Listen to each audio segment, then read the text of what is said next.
बहनी का कहती हो? देखा बहनी आई गई के दे हला होई? अरे हमरे परदेसी सोखा का पतो अच्छा एक जने आए है। कौन अच्छा एक वाली? जनी आए में 5 जनी भाई बाकी है। अरे अरे बहनी नहीं करहू देबू कि तरवे तोड़ लेबू। ये हमारे कैलाश बाबू के अच्छा ये सबसे हाँ, छोट कैलाश बाबू सबसे छोटका ही नहीं है। नहीं 5वां नंबर, पचवा है 5वां नंबर वाले। अच्छा लगा तो हमारे समझ में पाँच सब होबो कहीं।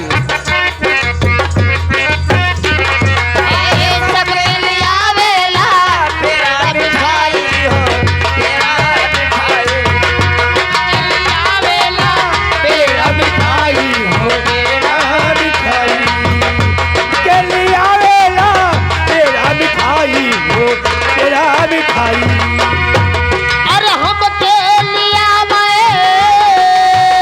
पाओ पाओ अरे हम के लिया ये रोज ही नमकी ननद तोर पिराना तब सबके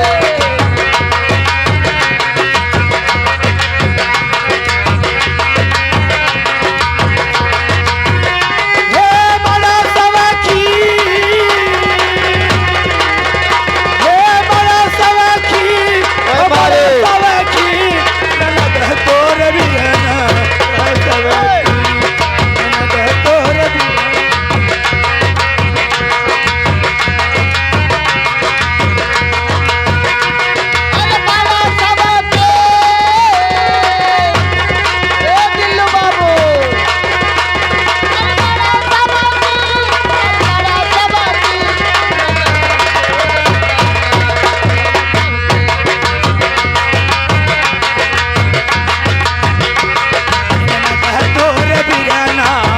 बड़ा सबके ए बहनी हे पहले ये कहा जिक्रे तेरे गुरु से हम लोग आए हैं। अच्छा ब्रह्म भोज में परदेसी परदेसी सोखा के हाँ हाँ उनके नाती के तरफ से मिलल बा।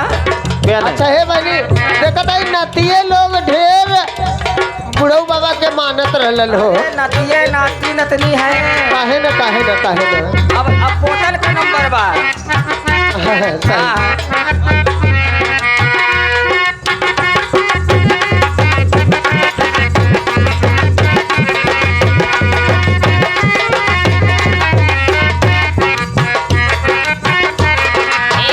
सबके लिया वेला तूने सूती हो तूने सूती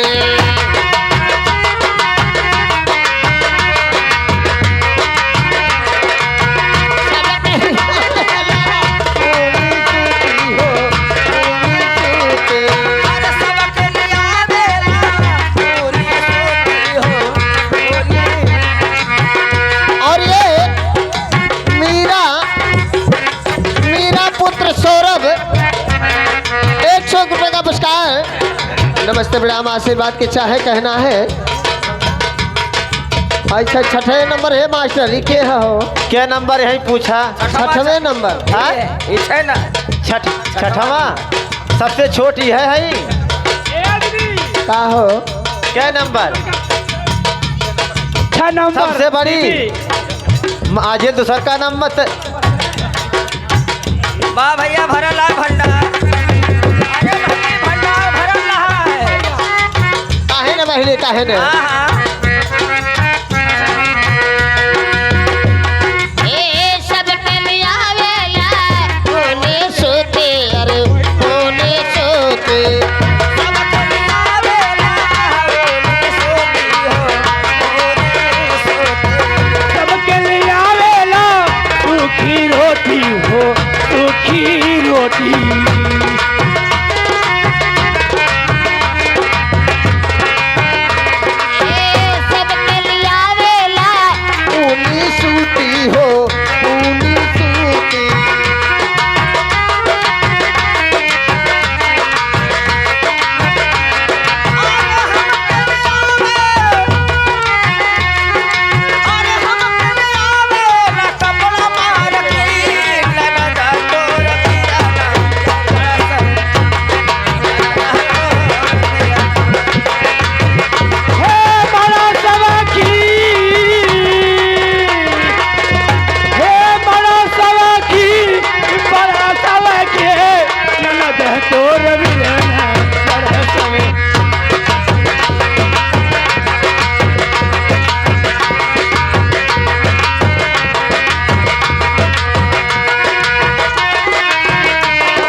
सबसे बड़ी सबसे बड़ी ये है शेषनाग का अच्छा है ये बड़को है का है बड़को है शेषनाथ भैया कवरती है इनका लड़का पुलिस। ए और हमारी अरे हमारी माई ये तो पुशील हो गई।